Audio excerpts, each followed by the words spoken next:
Ito naman po yung kanilang Skygo Blink 125 at ngayong araw ay sisilipin natin kung gaano nga ba kaganda ang scooter na ito. Yan ang ating aalamin ngayon. Tara!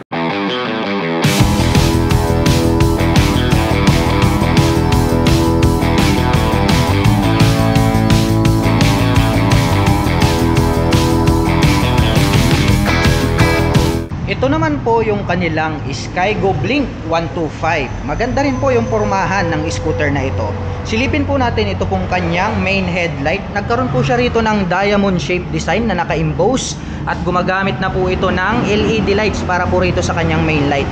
At ang kagandahan niyan, included na po rito sa kanyang headlight assembly, ito pong kanyang mga turn signals dito sa magkabila. Bulb type naman po yung kanyang ginagamit. At ang kagandahan niyan, nagkaroon po pala siya rito ng split na daytime running light dito po sa bandang itaas. Kaya more visible po yan day or night time. Maganda rin po yung pagkakadesign nito pong kanyang headlight assembly. Very attractive din po siya. At combination naman po ito ng glossy blue and then glossy black.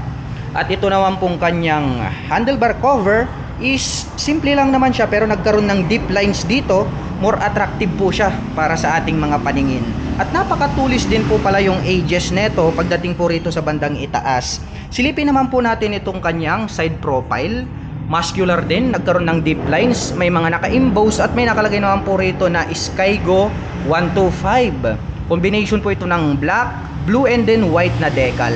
At ito pong kanyang pairings is matte black color. Mayroon din po siyang minimal decal rito na blue tsaka white. At gumagamit naman po ito ng traditional telescopic fork para po dito sa kanyang front suspension. Matte black color at nagkaroon po siya rito ng rubber protector para hindi po siya mapasukan ng dumi. At ito naman pong kanyang front braking system. Ang kagandahan niyan, gumagamit na po siya ng single rotor disc brake with 2-pot caliper na matte black. At naka-cast wheel po ito. Combination naman po siya ng chrome color and then matte black naman po na star design itong kanyang cast wheel.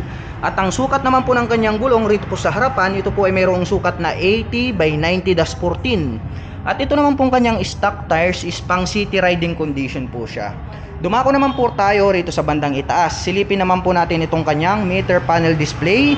Gumagamit naman po ito ng analog display. At nandirito sa bandang ibaba itong kanyang fuel gauge at mga light indicators. Pagdating naman po rito sa kanyang mga button selector, nandirito po yung kanyang high beam and low beam, passing light, turn signal selector at ang kanyang horn. Glossy black naman po itong kanyang rear brake lever. Habang dito naman po sa kabila, mayroon pong on and off, ito pong kanyang headlight at ang kanyang electric starter. Nagkaroon po pala ng carbon finish. Ito pong kanyang handlebar cover na black color. Dumako naman tayo rito sa bandang ibaba. Gumagamit naman po ito ng mechanical key para po dito sa kanyang ignition. May shutter lock key na rin po rito for safety purposes. At mayroon po siya ritong 2 front pockets. Malalim po itong kanan, pwedeng paglagyan ng mobile phones, at mababaw naman po itong kabila.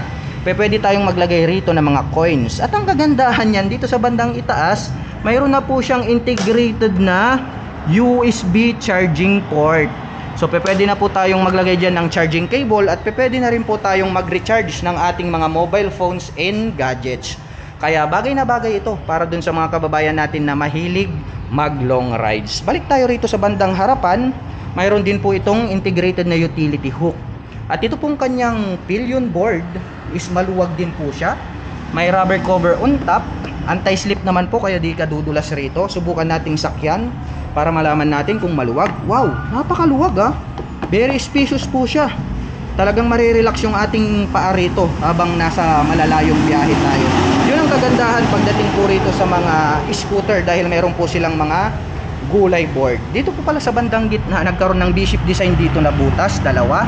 At dito po sa bandang ibaba, wow, kahit pala rito sa bandang gilid na mga ka-LM halos hindi nakita pero talagang kinarbon finish pa nila. Ang ganda niyan para sa akin.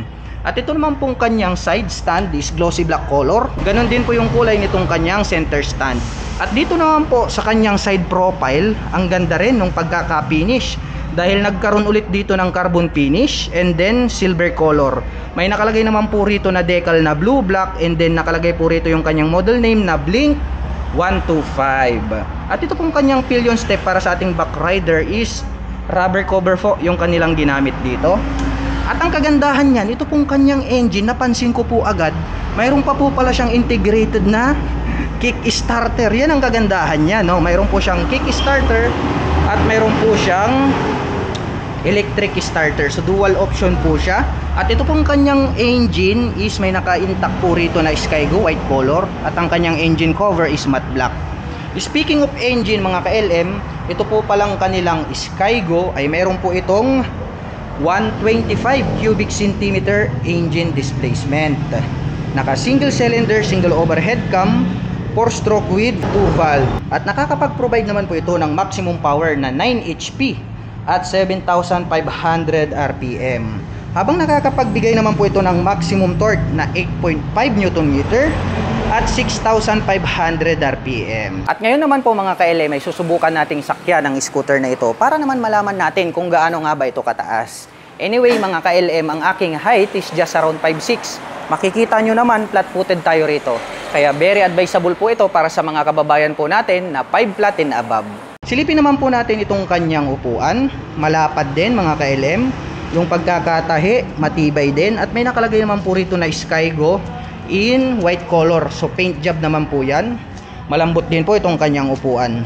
Subukan naman po nating buksan ito pong kanyang upuan para malaman natin kung gaano kaluwag yung kanyang underseat compartment. So dito po yan binubuksan kaya mayroon siyang susian rito. So binuksan ko na to kanina. Silipin natin. Maluwag din po itong kanyang underseat compartment. Marami na din po tayo ritong mailalagay na personal belongings. At dito na rin po located ito pong kanyang fuel tank. At ito naman po ay mayroong fuel tank capacity na 5 liters. At mayroon naman po itong fuel consumption na 45 km per liter. Ito naman pong kanyang integrated na grab bar is parang nagkaroon siya ng kaliskis ng Dragon. Maganda rin at matibay. Rubber naman po yung kanilang ginamit rito. Silipin natin ito pong kanyang tail light. Pointed yung pagkaka-design, nagkaroon ng partition sa gitna. Yung kanyang tail light nandirito sa bandang ibaba. Habang yung kanyang mga turn signals ay included na rin po rito po sa kanyang tail light assembly. Bulb type naman po yung kanyang ginagamit. Ang kagandahan po niyan, hindi po siya katulad ng mga ibang scooter na naka-pop up rito yung kanilang mga turn signals na pwede pong mabali kapag naisagi sa mga matitigas na bagay. May added light reflector dito sa bandang gitna. At nagkaroon pa ng touch ng carbon. Ito pong kanyang rear fender. At ito na rin po yung kanyang nagsisilbing plate holder. Dumako naman po tayo sa kanyang rear suspension. Ito po ay equipped with single shock absorber. Glossy black naman po yung kanilang ginamit at hindi naman po ito adjustable. At ang kanya naman pong rear braking system, ito po ay gumagamit ng mechanical trailing or drum brake. Dumako tayo rito sa kabila. Silipin natin ito pong kanyang gulong. Naka-star design po. Ito pong kanyang casual combination ng matte black at chrome color. At ang sukat naman po ng kanyang gulong rito po sa likuran, ito po ay mayroong sukat na 90 by 90-14. Pang city riding condition itong kanyang stock tires.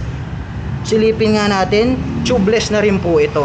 So naka-tubeless na po pala ang kanyang mga gulong magmula po rito sa likod hanggang doon sa may harapan. At ito pong kanyang stock pipe, matte black color, simple lang pero naging malupit dahil nagkaroon ng touch ng carbon. Ito pong kanyang heat protection guard. At mayroon naman po itong single exhaust. At kitang-kita po natin dito yung kanyang air-cooled na cooling system. Pagdating naman po sa kanyang air cooling system is naka-air-cooled po siya. Wala pong magiging problema dito po sa scooter na to kapag gagamitin po natin siya na pang daily service. Pwede rin naman natin siyang pang long rides every 120 kilometers. Ay pwede po tayong magpahinga ng 30 to 1 hour. And then tuloy-tuloy na ulit yung ating rides. At ang presyo naman po nito pong ating Skygo Blink 125 ay nagkakahalaga naman po ito ng 62,000 pesos. At kung balak mo naman pong kumuha ng hulugan, ay kailangan mo lang pong mag-down payment dito ng 3,000 pesos. At mayroon naman po itong 2,679 pesos sa loob po yan ng 36 months. At para naman po sa mga nakapanood ng video na ito at interesado pong maglabas nito pong kanilang scooter, ay available po ito sa cash at installment basis. At maaari nyo po silang puntahan at bisitahin. Dito po yan sa Zone 2 Cablong, Posorobio, Pangasinan.